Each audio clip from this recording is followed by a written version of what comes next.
नमस्कार, स्वागत है आप सभी का। आप देख रहे हैं आज तक। आपके साथ मैं हूं राजीव ढोंडियाल। जांच एजेंसियों ने बड़ा खुलासा किया है और दावा है कि प्रधानमंत्री मोदी का पटना दौरा पीएफआई के निशाने पर था।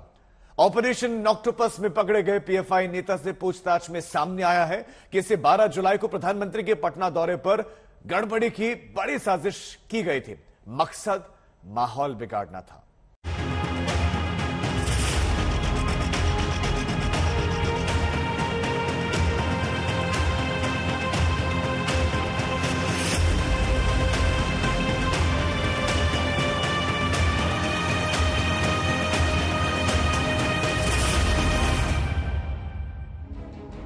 बारह जुलाई 2022 पटना, बिहार।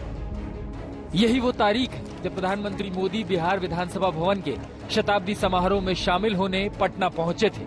उनके स्वागत की जबरदस्त तैयारी थी, सुरक्षा भी चाक चौबंद की गई थी। लेकिन पीएफआई उस रोज उनकी सुरक्षा में सेंध की साजिश रच रहा था। अब 2 महीने बाद इस साजिश का खुलासा हुआ है। केरल में गिरफ्त में आए पीएफआई नेता ने साजिश का बड़ा खुलासा किया है। उसने माना कि पीएम की 12 जुलाई की पटना रैली में गड़बड़ी की साजिश थी। कट्टरपंथी इस्लामिक संगठन पॉपुलर फ्रंट ऑफ इंडिया को लेकर एक के बाद एक कई बड़े खुलासे हो रहे हैं और अब बड़ा खुलासा ईडी की जांच में सामने आया है। दरअसल 12 जुलाई को प्रधानमंत्री नरेंद्र मोदी बिहार में रैली करने पहुंचे थे। खुलासा यह हुआ है कि पॉपुलर फ्रंट ऑफ इंडिया के लोग उस रैली में माहौल खराब करने की साजिश रच रहे थे। इससे भी बड़ा खुलासा यह हुआ है कि प्रधानमंत्री नरेंद्र मोदी की रैली में माहौल खराब करने के लिए बकायदा पीएफआई मेंबर को ट्रेनिंग दी गई थी।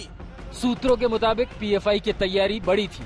रैली में माहौल बिगाड़ना था, इसके लिए बैनर पोस्टर बनाए गए। गड़बड़ी के लिए बकायदा ट्रेनिंग दी गई। पीएम की रैली में गड़बड़ी करने की साजिश वाली एफआईआर में कई खुलासे हुए हैं। मसलन पीएफआई देश में आतंक फैलाना चाहता है, सौहार्द बिगाड़ना चाहता है, आपराधिक साजिश रच रहा है, दंगे भड़काने की साजिश में लगा है, टेरर ग्रुप को तैयार करने के लिए ट्रेनिंग दी जा रही है, हथियार और गोला बारूद जमा किए जा रहे हैं। किस तरह से पीएफआई ने भारत के प्रधानमंत्री की रैली को भी टारगेट करने का एक बहुत बड़ा प्लान बनाया था। किस तरह से उसमें देश के सौहार्द को बिगाड़ा जाए, धार्मिक दंगे भड़काए जाएं और 120 करोड़ रुपया विदेशों में से इसी कारण खातों में आ रहा है। एक अलग से ग्रुप बनाया गया है जिसको हथियारों की ट्रेनिंग दी जाए, गोला बारूद की ट्रेनिंग दी जाए। ये लोग देश के माहौल को बिगाड़ना चाहते हैं, देश के लिए खतरा बने हुए हैं।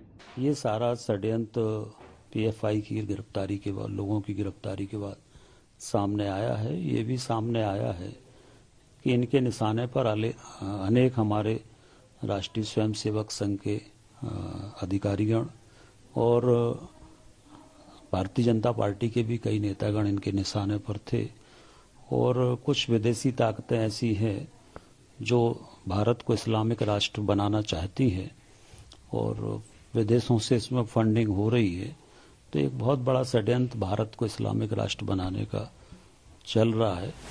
पीएम मोदी की अक्टूबर 2013 की रैली में भी गड़बड़ी हुई थी। गांधी मैदान में धमाका हुआ था जिसमें इंडियन मुजाहिदीन का हाथ बताया गया। हाल में बिहार में पीएफआई मॉड्यूल का भी खुलासा हुआ है।